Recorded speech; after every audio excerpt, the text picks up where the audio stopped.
Okay, my dough has been chilling all night in the fridge. Today I'm going to be rolling out the dough and baking it. So I'll show you how I do that. Okay, so you should have your pattern pieces, 4 of them, cut out. Rolling pin, doesn't matter what kind. Your chilled dough. You're going to need a box of tin foil. I like to use a flour shaker. You don't need to use one, but it makes a nice even spread. And what you're going to be doing today is rolling your dough right on a piece of tin foil, many pieces of tin foil. So each pattern piece gets its own piece of tin foil. That way you can just pick up the whole piece of tin foil onto the tray and back again. And you don't have to worry about trying to scrape it off the counter. I find that the tin foil moves around quite a bit. So I use one of these, this is that grippy stuff. I don't know what it's called. You can just get a roll of it from the dollar store. It's kind of a rubberized placemat type thing. I like to put that underneath my tin foil so that it doesn't move around. If you do not have that and you don't want to go out and get it, just put a bit of water or something on the counter underneath, and that will keep the tin foil in place.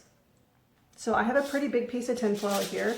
I'm going to start with my biggest pattern piece. So just make sure that your tin foil is big enough to house one piece like that. So we can sprinkle the flour right on top of the tin foil.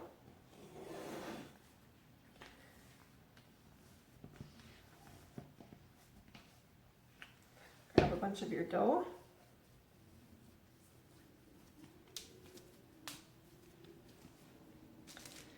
Give it a nice squish and sprinkle more flour on top. The trick with a gingerbread house, much like a lot of cookies and a lot of baking, is it needs to be nice and even, an even thickness. If it's too thin, especially along the edges, obviously it'll burn.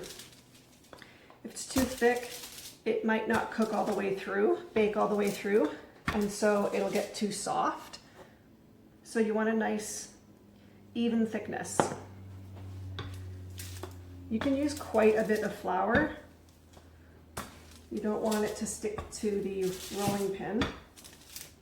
And it's okay if you go right off the edge of the tin foil as I'm doing, because you're going to be trimming away all the edges. So this tells me I need more flour here because it's coming up. And you just want a nice even roll.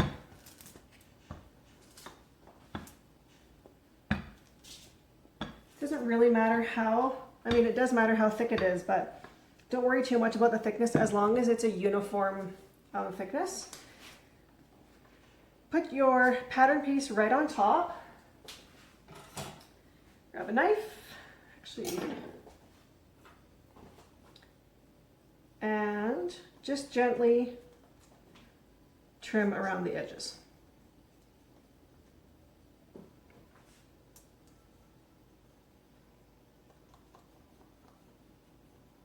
It doesn't have to be absolutely perfect because we are going to be retrimming it again after it bakes.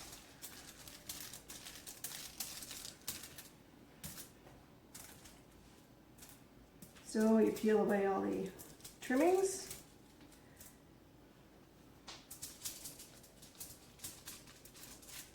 And you can pop this right on a cookie sheet.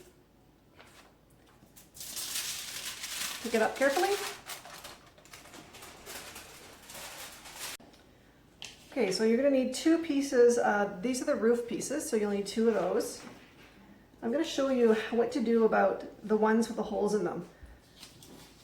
So for both, this is the front of the house. You can tell because it has a door. So you're going to do one like this, but when you go to trim it, you don't need to trim out the windows. You also don't need to trim out the door. Just trim around. I'll show you what it's going to look like. It's just going to be the general shape, because what we're going to do is trim right after it's finished baking so that you get nice clean edges. So you're going to do 2 pieces just like this. On both front and back, you're going to leave the door intact. Just like this. So you're gonna have 2 of these pieces, 2 roof pieces and 2 of these. Okay, so I've finished my 2 roof pieces. I've done 2 of these ones. Now I have just cut out my first side of the house.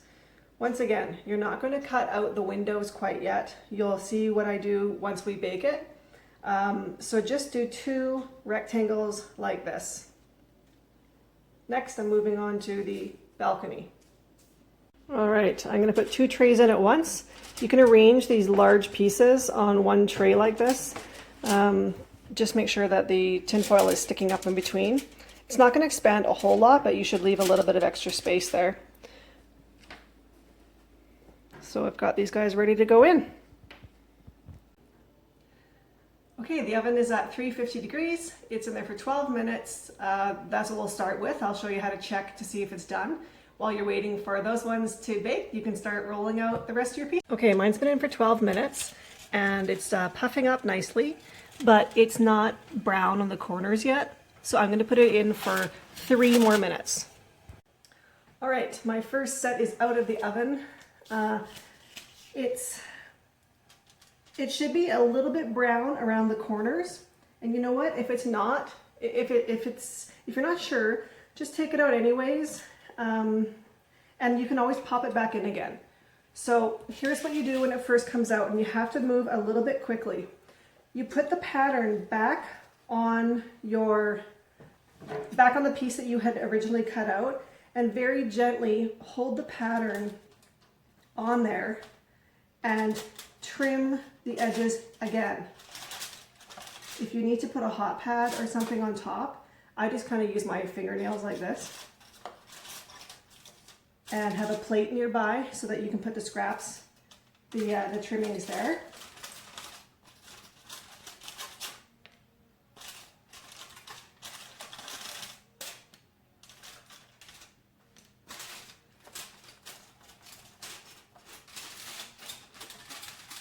I would normally do this just right on top of the stove, but because I have the camera here, I've just moved it off to the counter and on some hot pads.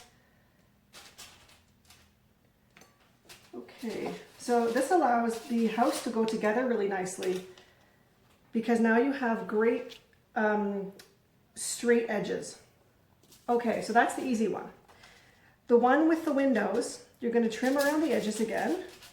And obviously the longer you take, the harder the gingerbread gets. So the corners on this one are already firming up slightly. So once you do all of the edges, now you do the windows. And if you would like to have little flower boxes on your Swiss chalet, this is when you try to use a nice sharp pointed knife and just gently go along the lines here, all 4 of them. Again, I'm just using my fingernails to kind of hold it down. This doesn't have to be perfect when you like with the pattern piece on. Just kind of get the general outline. Then take that pattern piece off and then you can kind of do it again.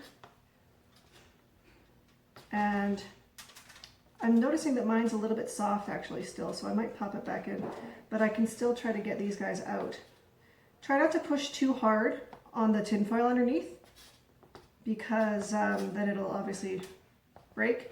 So then what you can do with the point of the knife is just gently pull that out and just put it beside it. And ideally it would come out in one rectangle. So if it's not coming out in one rectangle, mine has a little bit of stuff in the corners, that's fine.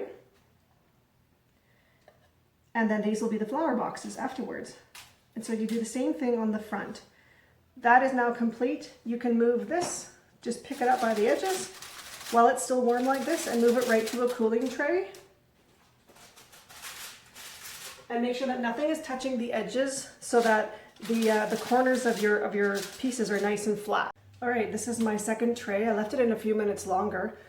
while I was cutting the first one, you're going to do the same thing. Trim away the edges of the roof pieces. And for the front, this is going to be the front of the house. So I've trimmed away the edges using this pattern piece. And you got to stop and think for a second here. So you want one door in the front of the house. And so you cut this out now after it's come out of the oven, and try to keep this door, because this is going to be propped open at the front of the house. The piece that you have that looks identical to this at the back of the house, do not cut the door off. Just leave it solid. You still want to cut the windows out so that you can have them as little flower boxes, but just leave that back door intact.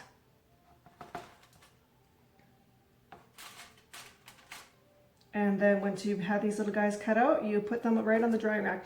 You can leave the little window, the little extra pieces, the doors and the windows, right on the piece of tin foil with it.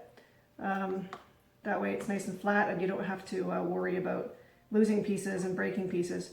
While it's still warm here, I'm just trimming these corners of the window. You can just leave those pieces right in there, but it's nice to work with it while it's still kind of malleable.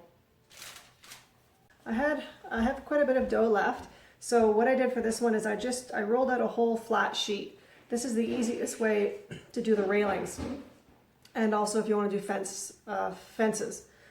So this is hot. This just came out of the oven. It just happens to be in a weird shape here, but it can just be whatever size you want. This is a railing piece, sorry, not railing, a balcony piece. So you need two that are this length.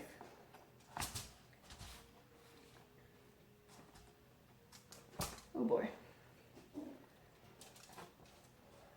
We were just trying to figure out the whole balcony thing, so I let this sit out for longer than I should have. So you're going to do two this length, okay? And then get the front of your house piece, and you need two that are the same width as this, as the front and the back of the house. So let me just quickly do these.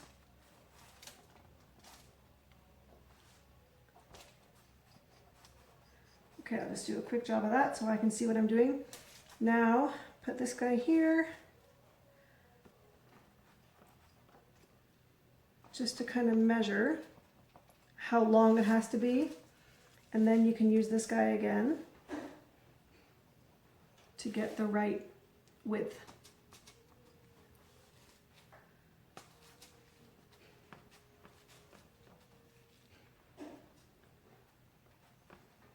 Okay, the rest of the sheet that I have left over here, I'm going to use for a fence to go around the house.